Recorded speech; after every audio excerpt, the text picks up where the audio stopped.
کہ جس نے نبی کی دعوت کو قبول کیا اور دوسروں کو نیکی کی دعوت دی۔ ہماری ماں ام المؤمنین سیدہ عائشہ صدیقہ رضی اللہ تعالیٰ عنہ فرماتی ہیں کہ میرے نزدیک یہ آیت مؤذنوں کے بارے میں نازل ہوئی، اور ایک قول یہ بھی ہے کہ جو کسی بھی طریقے سے اللہ کی طرف بلائے گا، لوگوں کو دعوت دے گا کہ آئیں اور وہ نیکی کا کام سیکھیں اور نیکی کی دعوت دیں، تو فرمایا کہ وہ سب کے سب اس آیت کریمہ میں داخل ہیں۔ اور اس آیت میں علماء فرماتے ہیں کہ یہ بھی معلوم ہوا کہ اس سے زیادہ کس کی بات اچھی کہ جو اللہ کی طرف بلائے اور نیکی کرے۔ اس سے معلوم ہوا کہ جو شخص لوگوں کو اللہ پر ایمان لانے اور اس کے دیے ہوئے احکامات پر عمل کرنے کی دعوت دے رہا ہو، تو اس مبلغ کے لیے بھی، اس پیغام پہنچانے والے کے لیے بھی اللہ کا اطاعت گزار ہونا اور اس کے احکامات پر عمل کرنے والا ہونا یہ بھی بہت زیادہ ضروری ہے، کیونکہ اگر مبلغ جو تبلیغ دینے والا ہے، اللہ کرے کہ ہم سب بھی بعمل ہو جائیں، فرمایا کہ بے عمل مبلغ جو ہوتا ہے وہ اللہ کی سخت ناراضگی کا مستحق ہو سکتا ہے۔ اور یہ بھی قرآن سے پتہ چلتا ہے کہ یا ایھا الذین آمنوا لم تقولون ما لا تفعلون کبر مقتا عند اللہ ان تقولوا ما لا تفعلون، اے ایمان والو وہ بات کیوں کہتے ہو کہ جو کرتے نہیں۔ اور فرمایا اللہ کے نزدیک یہ بات بڑی سخت ناپسندیدہ ہے کہ تم وہ کہو جو خود نہ کرو۔ فرمایا کہ جو تم وہ کہو کہ جو خود نہ کرو۔ اور ایک اور مقام پر پہلے پارے میں اللہ تعالیٰ ارشاد فرماتا ہے کہ جو دین کی دعوت دینے والے ہیں، فرمایا کہ اتأمرون الناس بالبر وتنسون انفسکم وانتم تتلون الکتاب افلا تعقلون، کیا تم لوگوں کو بھلائی کا حکم دیتے ہو اور اپنے آپ کو بھولتے ہو حالانکہ تم کتاب پڑھتے ہو، تو کیا تمہیں عقل نہیں؟ اللہ اکبر۔ اسی طرح ایسے ہی بے عمل مبلغ، اللہ ہمیں بھی اس چیز سے محفوظ فرمایا کہ میرے آقا علیہ الصلوۃ والسلام نے فرمایا قیامت کے دن ایسے بے عمل مبلغ جہنم کے عذاب کے بھی مستحق ہو سکتے ہیں۔ حضرت ولید بن عقبہ رضی اللہ تعالیٰ عنہ روایت کرتے ہیں کہ رسول اللہ صلی اللہ علیہ وسلم نے ارشاد فرمایا کہ جنت والوں میں سے کچھ لوگ جہنم والوں میں سے کچھ لوگوں کی طرف جائیں گے تو ان سے کہیں گے کہ اللہ کی قسم ہم تو اسی وجہ سے جنت میں داخل ہو گئے جو تم سکھاتے تھے، یعنی ان کو یہ کہیں گے وہ جہنم میں جا کر، اور فرمایا لیکن تم کس وجہ سے یہ جہنم میں داخل ہو گئے؟ تم نے تو ہمیں باتیں سکھائی تھی، ہم تو جنت میں چلے گئے، لیکن تم جہنم میں کیوں گئے؟ تو پھر اس وقت وہ جہنم میں بے عمل مبلغ کہیں گے کہ جو تمہیں ہم کہتے تھے وہ خود نہیں کرتے تھے، یعنی تمہیں سکھاتے تھے اور ہم وہ خود نہیں کرتے تھے۔ اسی طرح بے شمار احادیث مبارکہ ہیں کہ جس کے بارے میں یہ باتیں بتائی گئیں۔ ایک اور حدیث پاک بیان کر کے میں آگے چلتا ہوں۔ حضرت اسامہ بن زید رضی اللہ تعالیٰ عنہ روایت کرتے ہیں کہ رسول اللہ صلی اللہ علیہ وسلم نے ارشاد فرمایا قیامت کے دن ایک شخص کو لا کر دوزخ میں جھونک دیا جائے گا کہ الامان والحفیظ، فرمایا کہ اس کی انتڑیاں اس کے پیٹ سے نکل کر بکھر جائیں گی اور وہ ان کے ساتھ وہ چکر کاٹ رہا ہوگا کہ جس طرح گدھا، فرمایا کہ چکی کے گرد چکر کاٹتا ہے، جہنمی اس کے گرد اکٹھے ہو جائیں گے اور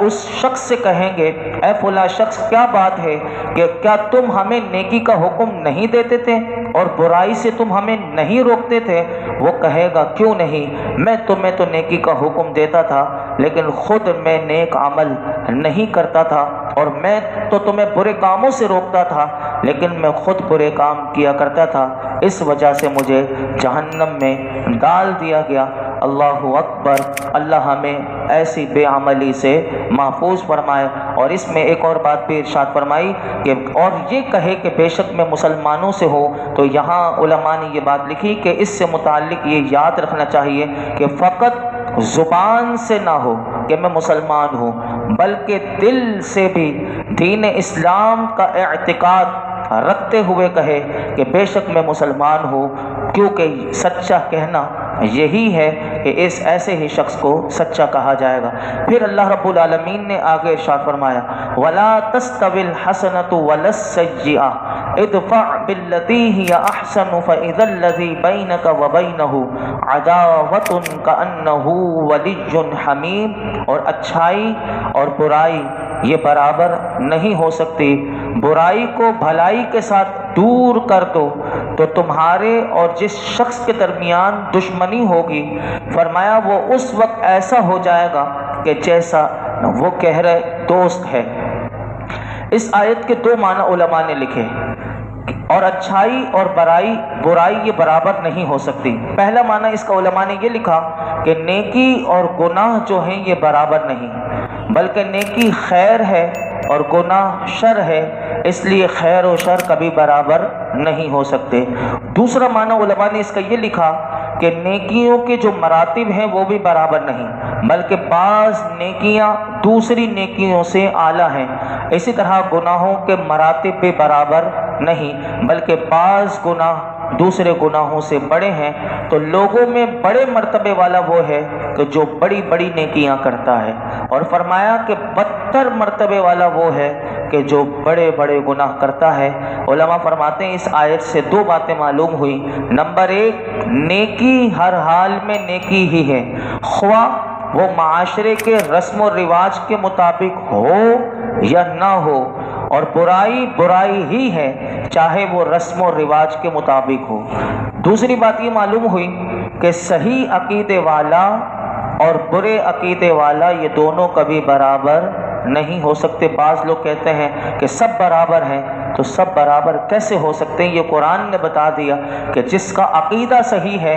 تو وہ اور جس کا عقیدہ ہی برا ہو وہ کبھی برابر نہیں ہو سکتے۔ یہ باتیں قرآن بیان کرتا ہے، لیکن ہم دیکھیں بڑے بڑے عہدے منصب پر بیٹھے ہوئے وہ سب کو ایک جیسے ہانکنا چاہتے ہیں اور سب کو برابر قرار دینا چاہتے ہیں، حالانکہ قرآن بتا رہا ہے کہ جو صحیح عقیدے والا ہو اور برے عقیدے والا یہ کبھی دونوں برابر نہیں ہو سکتے۔ دوسری بات اس آیت کریمہ میں یہ بیان کی گئی کہ تم برائی کو بھلائی کے ساتھ دور کر دو۔ اللہ کرے کہ ہم یہ والا عمل کرنے والے بن جائیں۔ کیسے؟ علماء نے لکھا کہ غصے کو صبر سے، لوگوں کی جہالت کو حلم سے، بد سلوکی کو عفو و درگزر سے۔ اگر تیرے ساتھ کوئی برائی کرے تو تو اسے معاف کر دے، اور اس خصلت کا نتیجہ یہ ہوگا کہ قرآن کہتا ہے کہ اگر ایسا کرے گا تو پھر دشمن دوستوں کی طرح تجھ سے محبت کرنے لگے گا۔ اللہ اکبر۔ اور یہ آیت کریمہ کے شان نزول کے بارے میں علماء نے یہاں لکھا کہ یہ آیت کریمہ ابو سفیان کے بارے میں نازل ہوئی کہ ان کی شدید نفرت کے باوجود، شدید عداوت کے باوجود نبی کریم صلی اللہ علیہ وسلم نے ان کے ساتھ نیک سلوک کیا، اور ان کی جو صاحبزادی تھی حضرت حفصہ جو ہیں ان کو اپنی زوجیت کا شرف عطا فرمایا۔ تو اس کا نتیجہ یہ ہوا کہ ابو سفیان جو ہیں وہ نبی کریم صلی اللہ علیہ وسلم سے سچے محبت کرنے والے اور آپ کے جانثار صحابی بن گئے۔ معاف کیجیے گا، حضرت حفصہ نہیں، حضرت ام حبیبہ۔ حضرت ام حبیبہ جو تھیں وہ کیونکہ آپ کی بیٹی تھیں اور حضرت امیر معاویہ کی بہن تھیں، تو وہ نبی کریم صلی اللہ علیہ وسلم کی شرف زوجیت میں آئیں۔ اور یہاں سے علماء یہ بھی فرماتے ہیں کہ اس پر سب سے زیادہ میرے آقا علیہ الصلوۃ والسلام نے عمل کر کے دکھایا۔ حضور نبی کریم صلی اللہ علیہ وسلم کی جب آپ مبارک زندگی کو پڑھیں گے تو آپ کو بار بار حضور کی مبارک زندگی میں، حضور کے مبارک اخلاق میں یہ بات ملے گی کہ نبی کریم صلی اللہ علیہ وسلم برائی کو بھلائی سے ٹال دینے کی انتہائی اعلیٰ شان جو ہے نبی کریم صلی اللہ علیہ وسلم کی مبارک زندگی میں موجود تھی، اور وہ آپ پڑھیں گے تو ہمیں بھی اس پر عمل کرنا چاہیے۔ سنیے، میں آپ کے سامنے رکھتا ہوں کہ حضرت عبداللہ بن عبید رضی اللہ تعالیٰ عنہ فرماتے ہیں کہ جب غزوہ احد میں نبی کریم صلی اللہ علیہ وسلم کے سامنے والے مبارک دانت شہید ہوئے اور آپ کا چہرہ انور لولوہان کر دیا گیا، اور لولوہان جب حضور کے چہرے سے وہ خون نکل رہا تھا اور حضور کا چہرہ انور لولوہان ہو گیا، تو حضور کی بارگاہ میں عرض کیا گیا، یا رسول اللہ صلی اللہ علیہ وسلم آپ ان کافروں کے خلاف دعا فرمائیں۔ تو نبی کریم صلی اللہ علیہ وسلم نے کمال صبر کا مظاہرہ کرتے ہوئے حضور نے ارشاد فرمایا کہ بے شک اللہ نے مجھے تانا دینے والا اور لعنت کرنے والا بنا کر نہیں بھیجا، بلکہ مجھے دعوت دینے والا اور رحمت فرمانے والا بنا کر بھیجا ہے۔ اور پھر نبی کریم صلی اللہ علیہ وسلم نے جنہوں نے حضور کو تکلیف پہنچائی، راوی کہتے ہیں کہ حضور نے ہاتھ اٹھائے اور اللہ کی بارگاہ میں دعا کی، اے اللہ میری قوم کو دین اسلام کی ہدایت دے کیونکہ وہ مجھے جانتے نہیں۔ اس حدیث پاک کی تشریح کرتے ہوئے علامہ قاضی ایاز رحمۃ اللہ علیہ کہتے ہیں، حدیث پاک میں غور تو کرو کہ اس میں کس قدر فضیلت، درجات، احسان، حسن خلق اور بے انتہا صبر اور حلم جیسے اوصاف آپ غور کریں گے تو آپ کو نظر آئے گا۔ وہ فرماتے ہیں نبی کریم صلی اللہ علیہ وسلم نے اگر انہوں نے تکلیف پہنچائی تو حضور نے صرف خاموشی اختیار نہیں کی، اگر حضور یہ بھی کر لیتے تو اس وقت بھی یہ بہت تھا، لیکن اس وقت نبی کریم صلی اللہ علیہ وسلم نے ان کے تکلیف دینے پر، خاموشی کرنے پر اکتفا نہیں فرمایا، بلکہ ان زخم دینے والوں کو معاف بھی کر دیا، اور پھر شفقت اور محبت فرماتے ہوئے ان کے لیے یہ دعا فرمائی کہ اے اللہ ان کو ہدایت دے۔ پھر اس شفقت اور رحمت کا سبب بھی بیان کر دیا کہ یہ میری قوم ہے، اور ان کی طرف سے عذر بیان اللہ کی بارگاہ میں کر دیا کہ مالک یہ نا سمجھ لوگ ہیں تو انہیں معاف کر دے۔ اعلیٰ حضرت نے کیا خوبصورت بات کہی کہ بد کریں ہر دم برائی تم کہو ان کا بھلا ہو، بد کریں ہر دم برائی تم کہو ان کا بھلا ہو۔ اس آیت کریمہ کے بارے میں تھوڑی سی بات میں کل انشاءاللہ عرض کرتے ہوئے، کل نہیں، کل تو بڑی رات ہے، انشاءاللہ آئندہ 15ویں شعبان کی رات 16 شعبان کو ہم پرسوں انشاءاللہ اسی آیت کریمہ کا تھوڑا سا حصہ میں آپ کے سامنے عرض کروں گا اور مزید پھر آگے بڑھیں گے۔ اللہ رب العالمین ہم سب کو قرآن حکیم کا نور عطا فرمائے اور حسن اخلاق کو اپنانے کی توفیق عطا فرمائے، ہر قسم کی بد اخلاقی اور بے صبری اللہ ہمارے اندر سے دور فرمائے۔ الحمدللہ رب العالمین والصلاة والسلام علی